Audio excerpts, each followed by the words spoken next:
This is episode 60 of the Equestrian Author Spotlight podcast. I'm Carly Kade, and today I'm speaking with Shane Ledyard. Shane is the author of the Horse Gone Silent Trilogy and epitomizes the modern American horseman.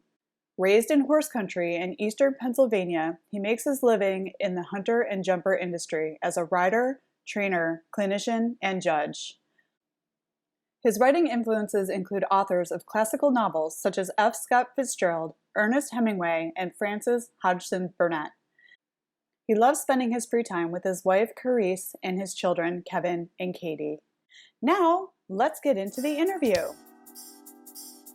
Welcome to the Equestrian Author Spotlight podcast, a podcast featuring interviews with equestrian authors who love all things horses and writing about them. In each episode, you'll hear inspirational stories from horsebook authors, including writing advice and marketing tips to help you write your very own horsebook. If you're an author, aspire to be an author, or simply love horsebooks, then you are in the right place.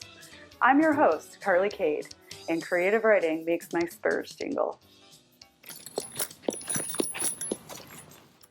Hi everyone, welcome to the Equestrian Author Spotlight Show. I'm Carly Kade, and today I'm so excited to be talking with fellow equestrian fiction author Shane Ledyard. Welcome to the show, Shane. Thank you. My favorite question to ask when we jump into these conversations is, how did your love affair with horses begin? I know from galloping around your website that you were raised in old school horse country on the East Coast and have been influenced by a past involving horse shows over many parts of the country. So give us a little glimpse into your history with horses, Shane. Well, I started, we always had a horse or a pony growing up. I never really got into it. And then when I was 16, there was haunted hay rides near my house. Mm. So I went and I was working these haunted hay rides. And when I went, I was driving a 82 Chevy pickup truck, and I was wearing a cowboy hat, cowboy boots, and Wranglers. I even smoked Marlboro Lights. I did everything. And one of the girls there, the place was where they were having the hay rides was a riding facility. And the girls would tease me that I was a poser. They said, "Hey, you can't. You're dressing like that, and you drive the truck and everything, but you can't ride." So they teased me to the point where they said, we're going to give you a riding lesson. So I did. And at the time I was playing a lot of baseball, and I just, I went, I took a lesson, and the first day, and even though it was a hunter lesson, and I was, in cowboy boots and everything, and, all these girls that knew everything that they were doing were around me, and, they're riding hunters, which is what I do now for a living. I still fell in love with it. So that's how I got started, by haunted hay rides, if you can believe it. That is a fantastic story. And, I like that you look the part. I have an affinity for cowboys myself, but that riding lesson and those teasing of those girls calling you, oh my goodness, a poser. Yes. Shifted your life and where you were going with horses. You went from haunted hay riding, kind of phony cowboy. Yes. To where you are today, which is you make your living in the hunter-jumper industry as a rider, a trainer, and a judge. Can you talk to us about your equestrian life today? And I mean, you're living the dream.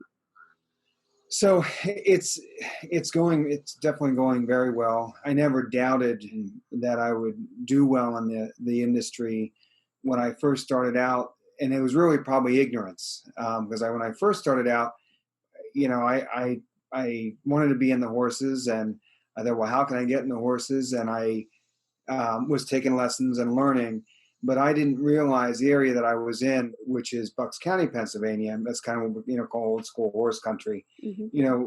Some of the best horsemen and horsewomen in the country were within an hour. I mean, I would say there's probably 7 or 8, Olympic level riders and trainers, especially at that time, that were in the area.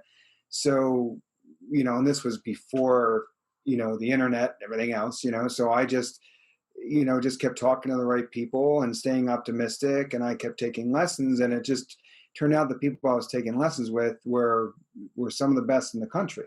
With their influence and their encouragement, especially one woman, her name was Louise Cass, who was a licensed official with the United States Equestrian Federation, which is what I am now. She took a liking to me. And at 19, 20 years old, she was dragging me to horse shows to sit and watch and judge and, teaching me a system. And it was God's providence, because I didn't know how lucky I was. It was sort of like an outlier in that I fell into it.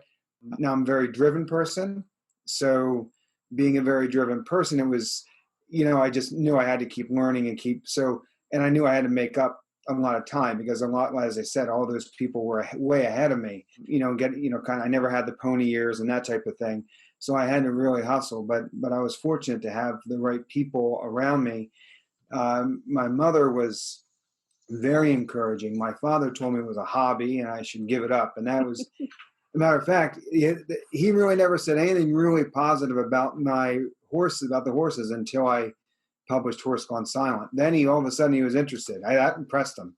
That was, 25 years later, but anyway, I opened a horse transport company, and then I started breaking horses and buying and selling horses out of auctions. The racetrack, Philadelphia Park, which is now Parks Casino, was right near us. I worked at Parks. So I was going to Newhall, and which is the horse auction. I was going to Parks. I was working there. I was hustling, taking lessons, and then I started the transport business. I just hung a sign up in the tack shop, and by the time I was 20, I was shipping horses up and down the East Coast. So, and it just grew from there. So I had a rough, not a rough, 20, in my 20s. A lot of people in their 20s, you go up and down, and you're learning a lot, and early 30s. But then I got married, and I have 2 kids, and that kind of made me a lot more focused, on getting the job done. And I just continue to focus on very high quality. Everything I do, I try to do it very well. And, that's led to the success of the books too, sort of that drive. That's incredible. And I think, wow, first of all, I mean, what a history with horses. You must have been a pretty amazing rider and horseman to have been able to create this for yourself with other people. I mean, they obviously saw your drive and your passion. And I think you touched on something really important, that anything is possible that you imagine or you dream if you back it up with that drive and that passion, whether it's Yes. horses, whether it's, becoming an entrepreneur, whether it's writing books. And there's always going to be naysayers like your father. There's always going to be somebody saying, you can't do that, or it's just a hobby. But you are proof in the pudding that it's possible if you put the drive behind it. And Yes. that's an amazing story, which leads us to your books, because you mentioned them a couple times during the conversation about your past with horses. Tell us about your Horse Gone Silent trilogy.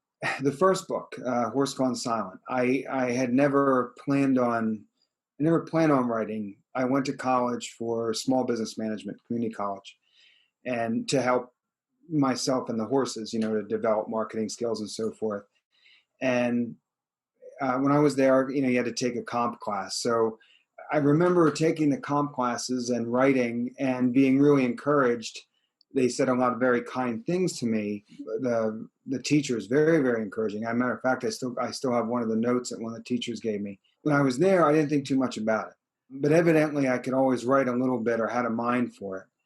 And then my friend Laura Conroy, she's up north here in Northampton County. She's a trainer.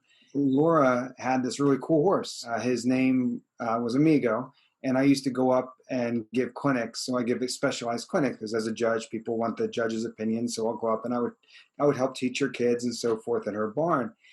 And she had told me the story one day all about this horse's history, and I thought, boy, this horse.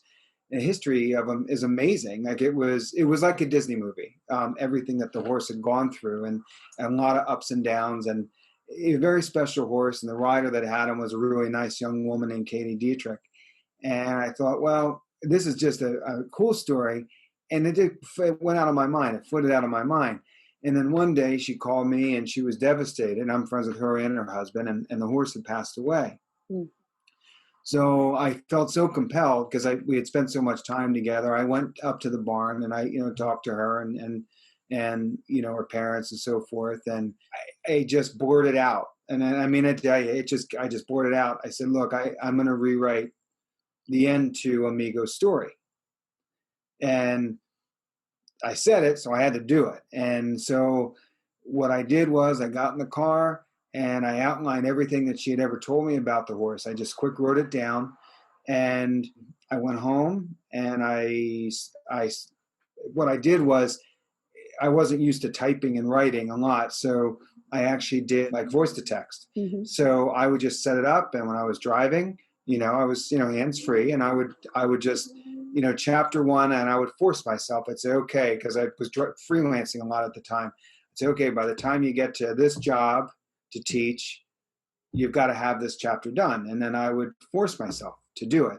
And then it was I believe 14 chapter book, which I designed the books. All my books are designed for like a plane ride read. That's how I like to read. I mean, I do like some bigger text, but I just like that 2-hour, sort of emotional, good, like a positive read where I can walk with something.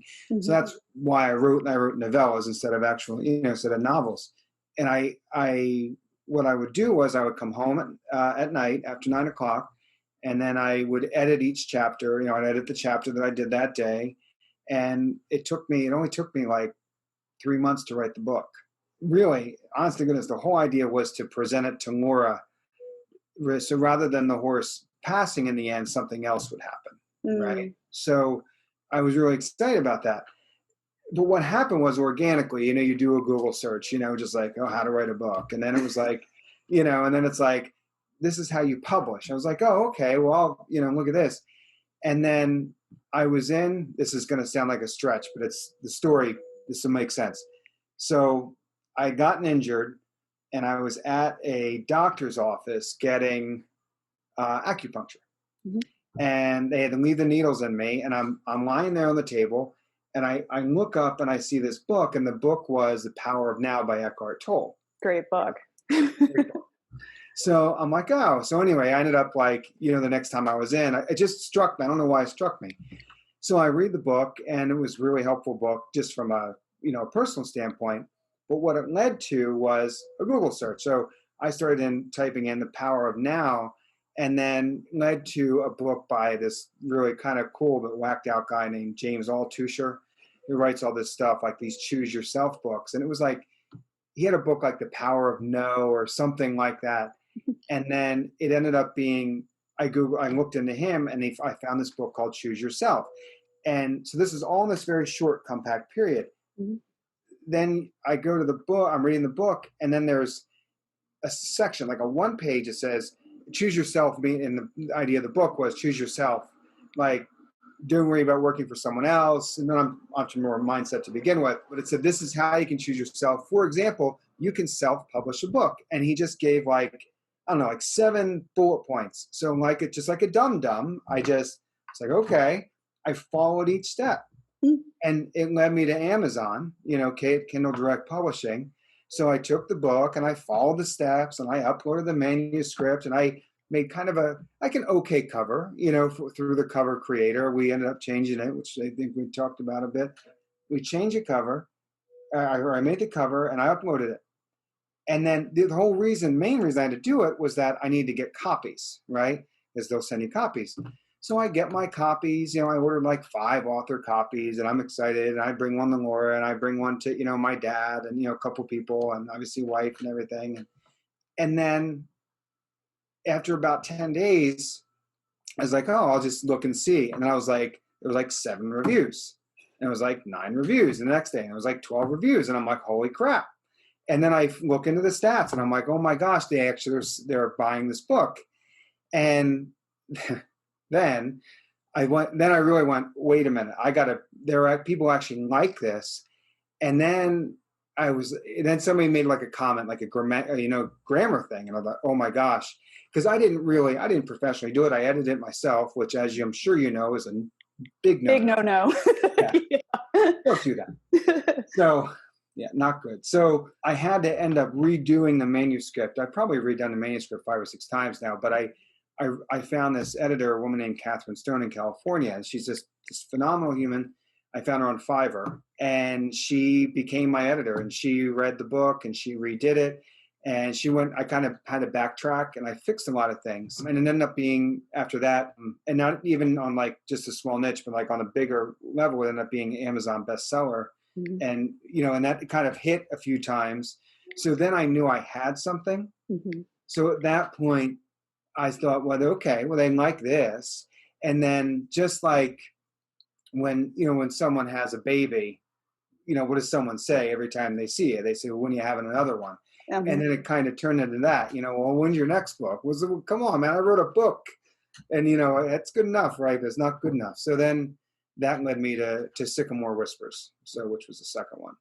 But, and a third. So yes, there's a third one out there too. Yes, to complete the trilogy. So Sycamore Whispers was born because people were asking. They said, when's your next book? And I just said, okay, I'm gonna sit down and I'm just gonna write a book. I'm just gonna write a book. And it just, when I write, it just kind of comes. I don't know how to describe it. Sometimes I dream about things and I wake up and I know what they are. And then Sycamore Whispers, there was a lot of that interaction. And I wrote Sycamore Whispers, and I loved it. I mean, I loved it. And I love Sycamore Whispers. Personally, I liked it more than Horse Gone Silent. The writing was way more sophisticated. The technique was better. Like, I just knew it was better. And first it was, it got good reviews. Like Horse Gone Silent's gotten great reviews, and Sycamore Whispers, it got good reviews, but it wasn't selling like crazy like Horse Gone Silent did. And which kind of surprised me. And it surprised me because I knew it was better. And I think, or what I think now is because I think a lot of it is just because of the title. I think the title was a little random. Sycamore Whispers, it wasn't really attached to anything. It's not going to come up in a Google search. But Horse Gone Silent, any horse girl, if you kind of see horse and then a picture of a pretty horse, and I know for me, like I'm just drawn to that, right? So I think that's probably what helped that. Mm-hmm. So then I was a little irritated because I truly believe that I had this better book. It wasn't getting the same amount of attention that I thought it deserved. And I needed a way to get that attention. So I was thinking about it, and it was just a morning. I just woke up and I went, wait a minute.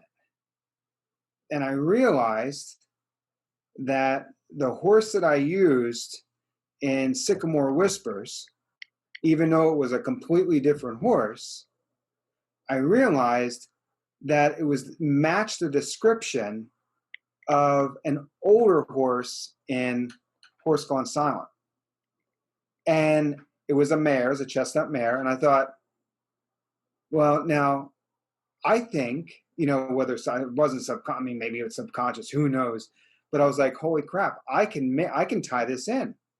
And then, so that's what I did. And very similar to the notion of what happened in Horse Gone Silent, where a horse, got resold and got a name change and so forth. And then Brielle's Promise was born. And that was the third book in the trilogy. Mm. And that was probably the easiest one to write because I used, and with Horse Gone Silent, the horse the entire time narrates the book.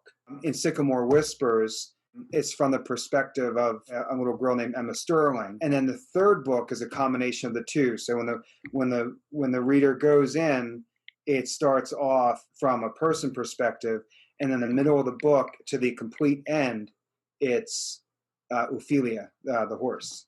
So it's you kind of get those both perspectives from it. Mm-hmm. And it sounds like your life has been full of these little miracles of the universe just kind of showing up and inspiring you, and then you following the lead, like the women that wanted to give you the horseback riding lessons, then to accessing the star riders you had in your backyard, to following your muse when an inspiration struck to write a book. I mean, because you never set out to write a book, but you followed these signals, and then these things started happening. I think what was interesting, there's a lot to unpack there, but one of the things you talked about was, and thank you, it was an amazing story. But one of the things that was really interesting to me is how you talked about, you you put it on print on demand, the first book on a print on demand platform, which is KDP or Amazon. And, you were just doing it really for your friends and your family in honor of this horse. And then, people really started being attracted to it because there are way more horse lovers out there that want horse books than people think, so people were attracted obviously right away to your book. And I think some of the things that you talked about are things that new independent authors often learn along the way, right? It's like proof your book, work with an editor, think about your cover design. But these are all things that you learn along the way, and they're lessons learned. And it sounds like you completely embraced them. And then people loved your work, and then it led you to write 2 more books, which is really incredible. And then, so I wanted to ask you another question too. You said novella.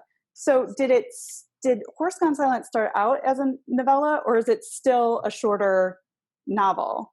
And how many pages is it? How many pages are your books? The average page length is like 125. Okay, so it's a trilogy of shorter novels, essentially, which people call novellas. So it's a binge read possibility. Yes, definitely. And I've been getting that people, now that the trilogy's been out, the marketing, my marketing is really going to be ramped up in September, from September through December. I wanted to spend, the first couple of months to get, because I delivered that, or I have this in the spring. And rather than doing like a big opening or anything like that, just from my experience as an author, there's these glitches, or a word will come up that's like a spelling thing or something. And I thought, well, I can always launch when the launch can be a little bit organic, and I'm very careful about that. Mm-hmm. So now, and there was issues with a couple issues with the cover that you never would have thought you would come up. But, we did some things and changed the cover a little bit. And, now I believe it's, I've got it just right, so now we'll start to market and so forth and go forward with Brielle's Promise and marketing the trilogy. That's actually really smart. To sometimes, with first books, you just want to hurry up and get them into the world. But what's really interesting is some authors now hold off on the full blown marketing and outreach, like you're talking about, when the full series is complete. Because what happens is we are now in a binging consumer society around entertainment, and think about how people will watch like an entire series on TV in 2 days. It's the same with books. Like and it happened to you when you wrote your first book. People are like, when's the next one? Yes. So it's actually a very smart strategy to get the series out there, get it complete, let it live its organic life, and then do a big push when all of the books are available, so people can just binge them. And then for the reader, it's a kind of a blessing too, because there isn't a huge gap between releases, and they don't have to wait, and then they don't have to forget some of the details of the story, because they can go right from one to the next. And some readers actually prefer it that way. They won't buy a book until the entire series is out. So that's a smart marketing strategy. Well, thank you. It was an accident, but thank you. And I feel like with creative lives, and when we follow our muse, or when we're doing something that we're passionate about, a lot of it is happy accidents, and and that's perfect. And you discussed cover redesign. So as you're getting ready to launch this trilogy and really get it out to the masses and do more publicity for it, talk to us about why you decided to redesign your covers now that the third book in the series is out. The first Horse Gone Silent, when I designed that, it was designed on Cover Creator through KDP, mm-hmm. and it was just, it was good enough. And I tend to be a good is the enemy of great type of person, but that also gets me in trouble because I never get anything done, right? So I thought, well, it's a nice cover. And I had that for a while. And then the Sycamore Whispers cover was, because it was a different book. Now I've got one cover looking one way, another cover looking another. Well, there's no cohesiveness. Mm-hmm. Then I made the Brielle's Promise cover, right? Knowing that I did the Brielle's Promise cover, knowing that was a trilogy. So then I had to backtrack and then redesign, the first two so that they all look the same way. Now, I got them all done, and they looked really good. And then I went to Amazon. I was very excited, and I looked, and I realized that the way it was done, they're beautiful covers, but you couldn't see that it was a trilogy. Mm. So unless Amazon sort of kind of says that, and there's notes about that, but it wasn't clear that, it was like Horse Gone Silent Trilogy, book 1, book 2, book 3, because of the coloring and design. So that we had to go back and we had to just switch that up, take a little bit more emphasis off the author name, put it more on the trilogy part. So, those are those tweaks that I knew from the other 2 books, that if I released this trilogy and was telling the world too fast, I knew there was something. I just knew there was something that would come up. And so, and my son, like my son of all people, who's 13, and I've had the Horse Gone Silent, and he caught a mistake on the back cover. And he was I just said to Kevin, we were at a campground, I said, Kev, give this book to, it was Aunt Pat or somebody there.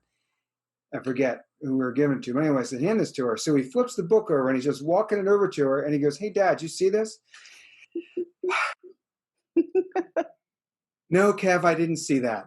So then it's like, oh my gosh, okay, focus. And then it's back to the cover, because I've got a cover guy now. I don't do any of this stuff on my own. Mm-hmm. So we went back and we fixed those mistakes. But now, without a doubt, it's set and it's beautiful. And the manuscript doesn't change. This manuscript's great, but that's the perfectionist side of me wants everything to be really cohesive. So that's kind of how the book covers had to get, changed and redesigned. And there's a horse on every single cover, I imagine, to attract your reader. Yes, there is. Absolutely. That's exciting. And I think you said a couple of things that are really great in there. One is take your time. You know what I mean? It's like, take your time and get it right, and then really go all out. It's like sometimes we get so excited to get, sometimes I believe you just got to rip off the Band-Aid and push out into the world and learn your lessons. Yes. But at the same time, there's also beauty in knowing it's going to come into the world and taking it a little slower so you can get all those things right, because the things that you talk about happen to all of us. It's like you think you've got this thing perfect, you're ready to get it out there, and then and you spend so much time with it yourself that it's hard to see. Don't see it. You don't see it anymore, because you're with the word so frequently, and you've spent years, months working on this thing. And then even when you pay for an editor and a copy editor and a cover designer, they're just human too. They're they can miss things also. So it's like things will always pop up that and that's the beauty of independent publishing, is you can get in there, you can fix it really quickly. I had a similar oops on my book Cowboy Away, the second in my series, in my trilogy, and it was perfect. I did everything right. I worked with a cover designer, I worked with an editor, I worked with a copy editor, I had beta readers, everything. Yeah. I hit the publish button, and I'm like, finally, there's not going to be any accidents. I opened the book and I looked at the proof copies. I looked at everything. I opened the book and I noticed that epilogue is spelled wrong on like the very first page of my book when I get there.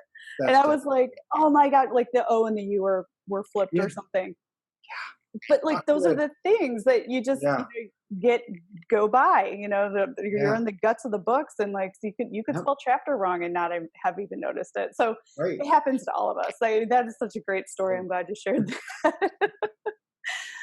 And I wanted to ask you too, earlier in the conversation, you mentioned when you worked on Sycamore Whispers that initially it wasn't part of the trilogy, and you had put it out and it was, not doing what you wanted it to do. So did you then unpublish it, rework the story, republish it so it could be connected in the trilogy, or how did you work? How did that all work? I didn't have to change that book at all.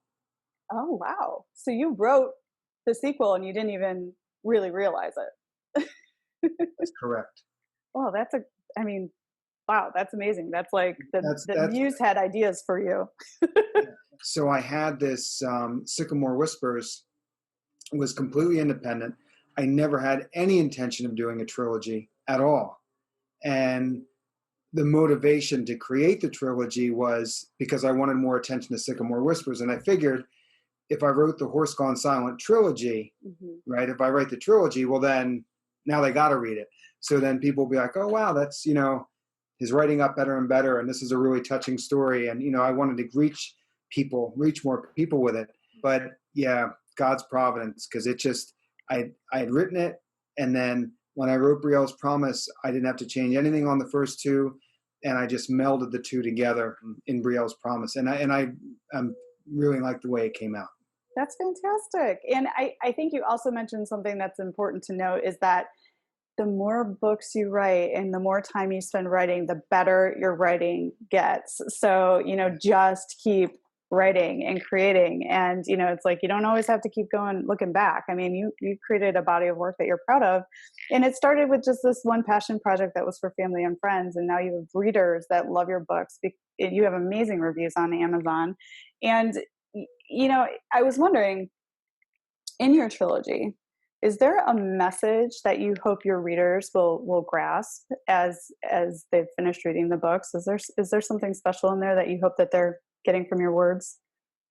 Yes, for sure. There's probably several messages, but I think that the biggest thing that I want people to understand is that my tagline for A Horse Gone Silent is "Stay strong and courageous," and that comes from a Bible verse: "Stay strong and courageous. Do not be afraid, for the Lord your God is with you wherever you go." Now, people, I understand that that might not be people's reason to write. Oh, it's not a religious book by any stretch, but what I do know is I know that people in the horses, or people that around the horses, and people that love animals, they share something common, no matter what their religion or what their background. And that's, they're going to struggle, and things are going to be against them, and things are going to hurt bad. And the point of one of the things I want to get across is, you have more on your side than you believe. And when people read Sycamore Whispers and Brielle's Promise, they'll see how nature intervenes on our behalf if we have the faith and we allow it to happen, and that it's gonna be okay, like no matter how bad the struggles are that you're going through. And the horses, the two horses, sort of the stars in it, which are Kalibo and Brielle, the star horses, carry that whole mission, or carry that whole idea. And then in the last book, especially, but in Sycamore Whispers and Brielle's Promise, the reader meets Emma Sterling, a girl named Emma Sterling. And as for a teenage girl, she can really tug on the heart of the people that are reading, and let other, especially teenagers and young adults, realize that there's hope. No matter how despairingly things seem, there is hope, and sometimes where you don't expect it to come from, and that the books definitely tell that story. That's lovely. The perfect message for anyone, really. I mean, because life can be difficult, and when we look to nature and horses and our creativity, those things are easier, I think, to manage, and they caretake us. You said something interesting. You have written from the perspective of a horse. How do you get into the mindset, or where does your inspiration from writing from the point of view of a horse come from? Like, what do you do to get in that frame of mind? It was easy, and that's the funny thing. It was easy because when I first started it, I thought I would write it, like telling a story, right? And I'm not quite sure when it flipped. I know it was early on, but when I started just being Kalibo, who at first in the book is Bravado, his name was changed, as he went on through his life. So when I first started being Bravado, it was easy. Like, it just came out. Like, I'm a foal in a field, and this is what I'm seeing, and I'm getting sold, and I've got to go on a plane and go to America, and I'm scared to death, and this is what I'm going through. And yeah, I don't know if it's because I'm with horses almost every day. I don't think I'm a horse whisperer or anything funny, anything like that, that sort of cliche thing. But I do know I understand horses, and I empathize with them. I just really believe that horses, they're saying something. Mm. And I thought it just felt more natural to do it that way, Mm-hmm. which a lot of the and then it's funny. And I also think it helped me as a writer because I was talking, it was very simplistic, because I was new at writing. So I talked like a horse. Well, how sophisticated does a 2-year-old horse talk, Mm-hmm. and as he grew, so my writing kind of evolved with him as he went through the story. It got better and better. So yeah, just did. So I mean, a matter of fact, I joke around with my daughter a lot, at the barn, and I do. Even when I'm training horses or I'm watching people ride, I'm always thinking what the horse is. It's always like a kid, like a joking around voice in my head about what the horse is saying. So maybe it's just something wrong with me. I don't know, but it's just something that just sort of comes to me. I don't think there's anything wrong with you. I think that's actually incredibly special for a trainer to have the horse's perspective in mind all the time. And then as you're writing the books, think about how a horse is feeling. I think that's a extra special way to look at being with horses. And I do believe you're right, like being with horses a lot and having relationship with horses and watching how they communicate with each other certainly makes it easier for me to get into their heads. And I'm sure that was the same for you. And thank you for sharing that with us. So you're like in a really awesome position to start really pushing and talking about your books. Now that you've got, all the cover redesigns going on, you feel like you spent enough time catching all the little things that slipped through. You've got the third book out, which, just recently happened. And, you already have tons of great reviews on Amazon. So what are you planning? How are you gonna broaden the conversation around your books? Like, how do you plan on reaching your readers now? Well, Carly, I tell you the truth, I need advice. I do need some advice there. I do have a strategy in place. I've been having a lot of conversations over the last couple of months. One strategy that I intend to use is with Instagram. I am going to take, and it's not going to be sequential, but I have a photographer, and I'm going to take pictures of scenes from the book, because a lot of the scenes are from where I grew up, my area. It's all fictitious, but there's still scenes nevertheless. So I'm going to take pictures of scenes, pictures of horses that are similar to that really high quality pictures though. And I'm going to post twice a week from beginning of September through the end of the year, and then put in a line from the book when I post.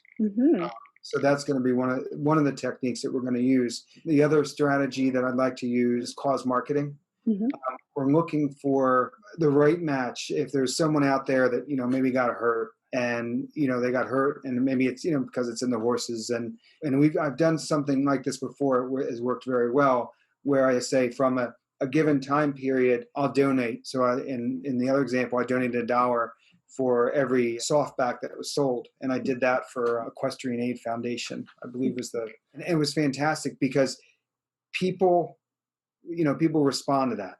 And then it gives the book more of a purpose and so on and so forth. So looking for a good cause to tie in too. And then, we'll market that as well. And, as far as marketing goes, that's part of the next step is really getting aggressive and learning more about marketing and doing different techniques. Those are the tactics right now, and part of a holistic strategy we have for the end of the year.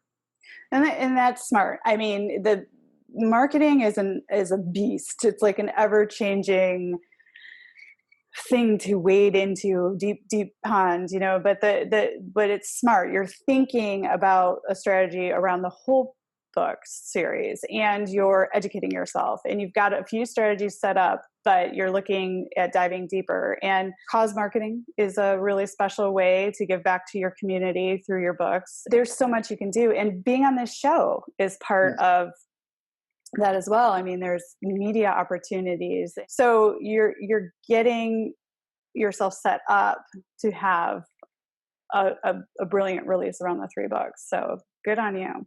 Thank you.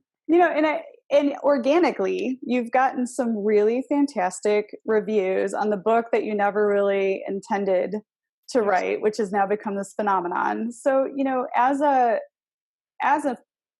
author, how do you feel about good and bad reviews? Like, how do you handle reviews once your words are in the world? No, I love good reviews. Of course. I especially like the ones that are touching.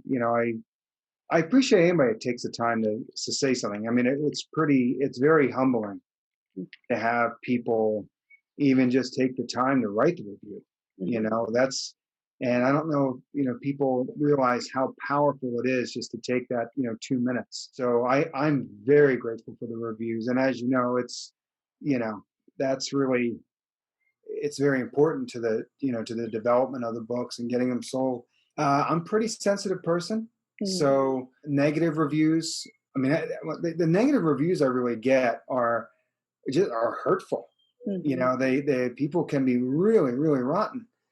It's not a lot, you can see that the great reviews far outweigh that. But it's funny, even just a few negative ones you get, boy, you think, how could somebody be so nasty? And you could tell they didn't even read the book.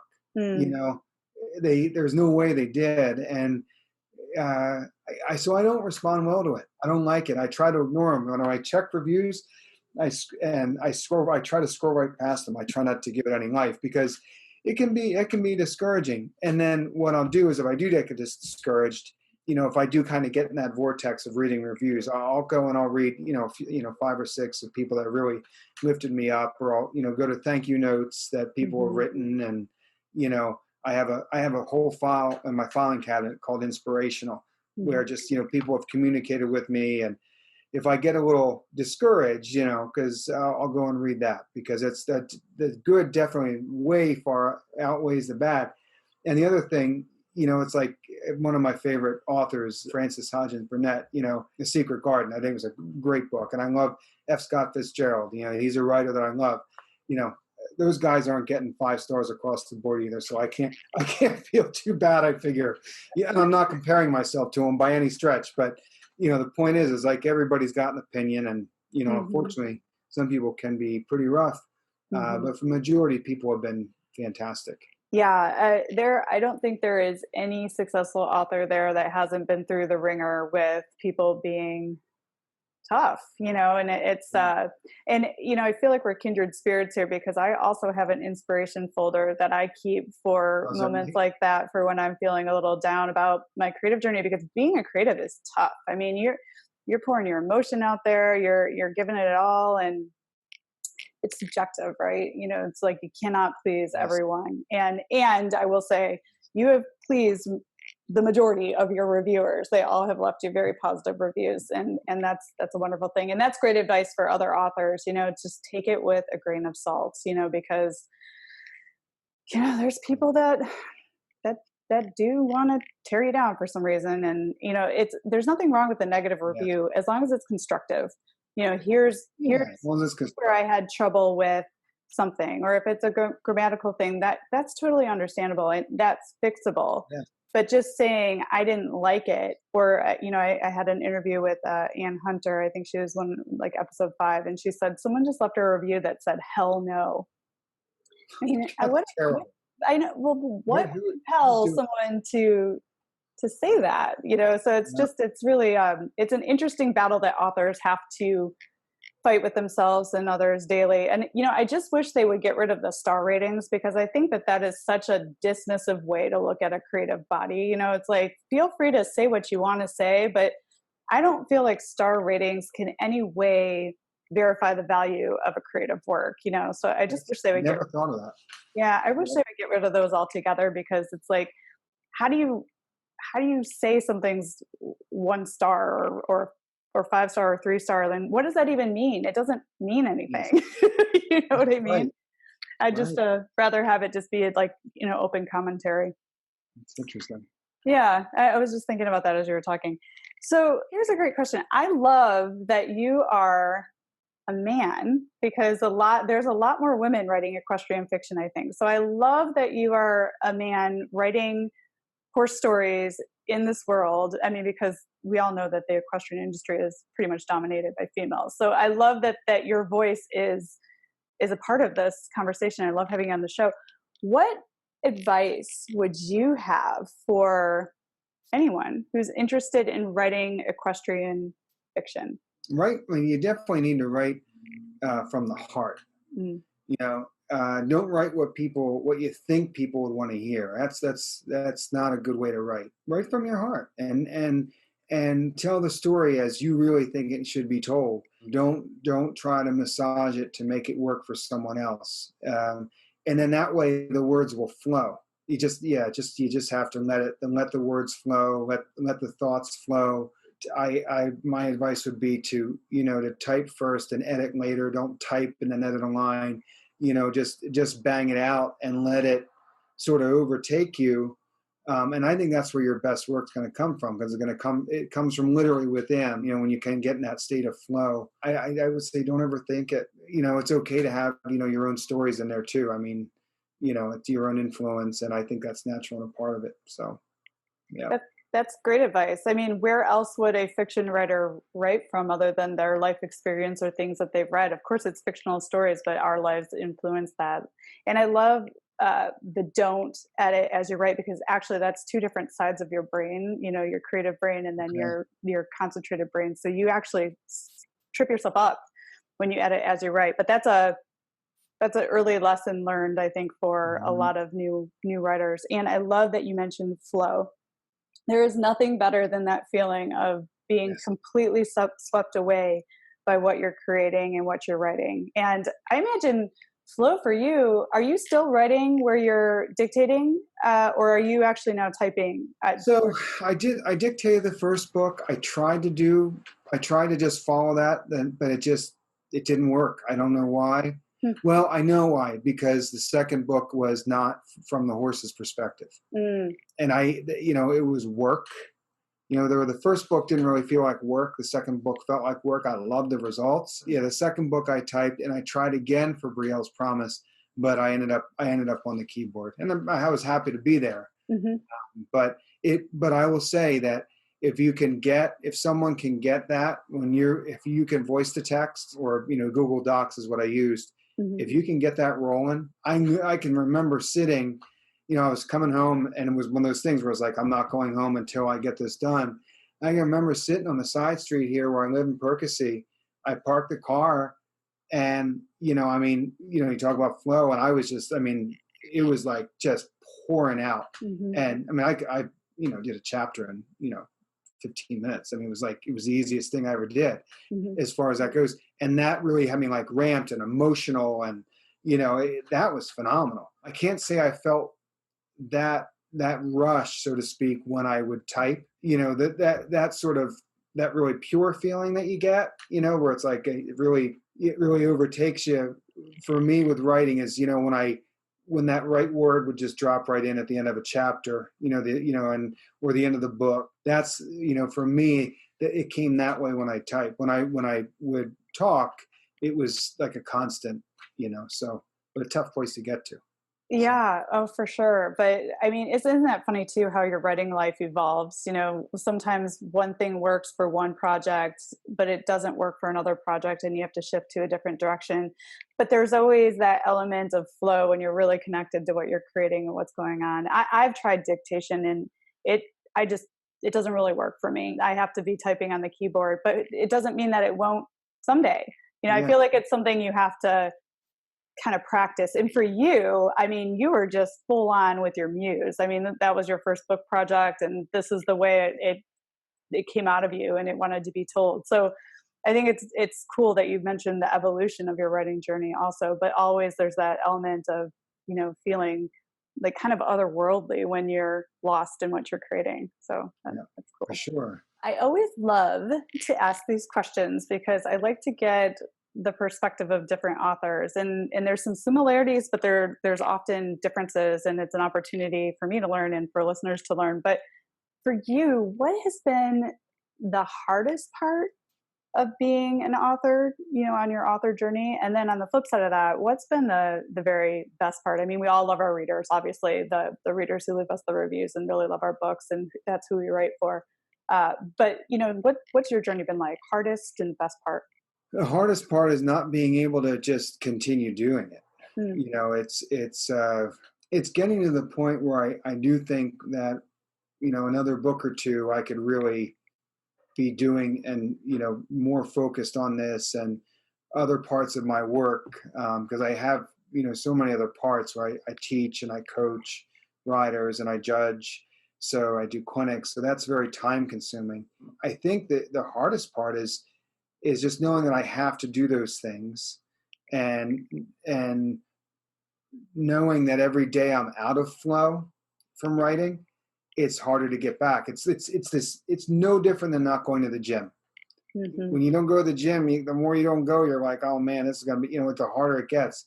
So that's the tough part for me. And I almost think it gets me a little anxious, because I know I've got a lot in here that needs to get out. I think and it's always running in the background that I just, so for getting that time to write and getting to the next project, I think is the hardest part. Marketing strategy is always something that's just like this mystery. So it's like, what do we do? So we do nothing, or, well, I'm selling a few every day, so it must be going well, but I could be doing a million times better. Like if you sell books every day of your life, you're doing something right, but how do we get it to, how do you hit that, that mark that, I've got a mark in my head where I say this to me is a success. It's a success, but from a sales standpoint, because I haven't gotten the readership that I know this could touch. And I think that's another thing that always gets, I know it's worth the read, and I know it can help people, getting it to them. That's probably my other thing that gets me. The best part is my kids. My dad wrote a book, and my 10-year-old daughter, who, she started writing when she was 8 now. She's got on this laptop I'm talking with here, there's a whole bunch of stories that she's done, and they see that, and they see a project start from the beginning, middle, and end, and they see it at home. It's not like I'm off at work. So I think that's been, the coolest part. Oh, that is so cool. You are, showing them that, dreams are possible and anything's possible. And I love that your daughter is writing. She sees dad doing it. I mean, you are the ultimate role model. Now, I'm sure they probably really love that you have horses around all the time too. Sure. I mean, that's awfully cool. But you're really showing them that this is possible. And, being a creative is not, it's a good thing, and anything is possible. And the marketing part, right? So you are not the first, nor I think the last person to say that on the show. It is a mystery, and it is something we have to constantly work at, because if you really think about it, there are so many books in the world, and if you're not pushing it out there and letting people know it's out there, it just gets lost. And that's how it is. That's why I'm really trying to bring together equine authors and build our community, so we're all supporting each other, because I really feel like we get the word out even more strongly when we're working together. So I'm glad that you're on the show and you're part of this community, and this, showcasing the fact that there are so many horse lovers that want to read our books, but there are so many horse books out there that are available for them that they may not know about. So we're spreading the word together. I'd like to ask this one too. Is there anything one of your readers might be surprised to learn about you? Like, can you make the world's best waffle, or, do 75 backflips at once? Let's see. Well, probably the most surprising thing is back to sort of the beginning of our interview, is I never wanted to be in the horses. I always wanted to play ball. And that was baseball was my first love. And as deep entrenched as I am in this horse industry, and as many people know me, people look at me and they assume, oh, he's just always been a horse guy. But I started so late. I think that's probably, people are usually the most surprised by that. So did you have like dreams of Major League Baseball playing and, the World Series? I think I had, all the same things that, a lot of young fellas have. I was a pretty good ball player. I never had the aptitude or the understanding of how to develop those skills. And I was so grateful that, it's just, life changed when I went to the horses, but then all of a sudden I had all these great riding coaches around. So it was pretty clear what direction I had to end up going. So. And how smart of you to follow that direction that kind of fell into your lap.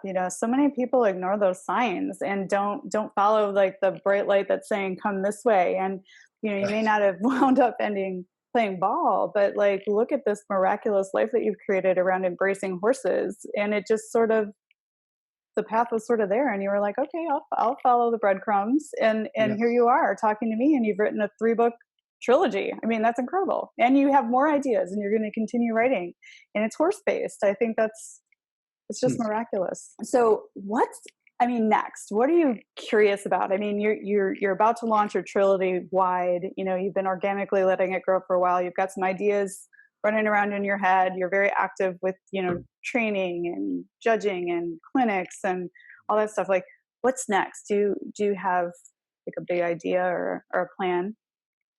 I do. I do. As far as the writing goes, I actually have a list of 5. I have 5 projects, one of which I'm not exactly sure which is going to come out first, but as soon as things get a little bit more automated at the marketing of the trilogy, I do have a thriller that I'm going to write. It's not a horse book. I'm excited about that. And this will be a novel because I've outlined it, and there's a lot to it. And that river there is going to run a little bit deep. It's going to be a thriller, but one that addresses the thing that runs inside all of us, our innate good and our exposure to evil, and then how the choices that we make affect the outcome of our lives and so many others. So it's a really slick story. It's really cool. I'm very excited about that. From the horse end of things, I have a couple of children's books that are working up here. But back to the Horse Gone Silent Trilogy, there was one book that was I almost wrote instead of Brielle's Promise. In the book, there's a common theme about vultures and the vultures in our lives, and how when we're not paying attention, those vultures can sweep in and they can pick at us, and they can hurt us without even knowing. And some of these vultures we create ourselves, and that there's 7 vultures that we all have to deal with at some point in our life. That book is definitely on the horizon. Which one comes first, I'm not 100% sure yet. 7 vultures will be themed very much like the trilogy, a little bit of an offshoot. That'll be a cool book. I think that's cool that you mentioned too that you're gonna write a thriller and it doesn't have horses in it. It's okay for people who write equestrian fiction to switch over and not pull horses into our stories. They just happen to be our passion is horses. But it's okay. A lot of us write across genre, and that's great that you showcase that. Yeah. And I wish you so much success with where you're going. If only we could make time expand, right? Because with all these ideas that are running through our heads, it's like, I just wish you could make time stand still so we could get all the projects done quicker. But yes. I think that's what the joy of living is, though, and is in getting these things created and accomplished and having these lists of things that we're inspired to do. And as far as writing, which one you're going to write next, my advice is always follow the muse. Whatever is lighting you up the most is what I think the muse wants you to work on. So once I stopped ignoring my muse and just said, okay, if you want me to work on this, I'm going to work on this. Right. Things just started happening. It was pretty awesome. Rather than have tos, I started just following what was calling me, whatever was lighting me up at the moment. So if that helps at all. That's great advice. So, Shane, I have loved talking to you today. I cannot wait to read the Horse Gone Silent trilogy. It is definitely on my to-read list, and you've had so much success already. I can't wait to see what you do when you launch it wide. Can you let listeners know where they can find you and your books online?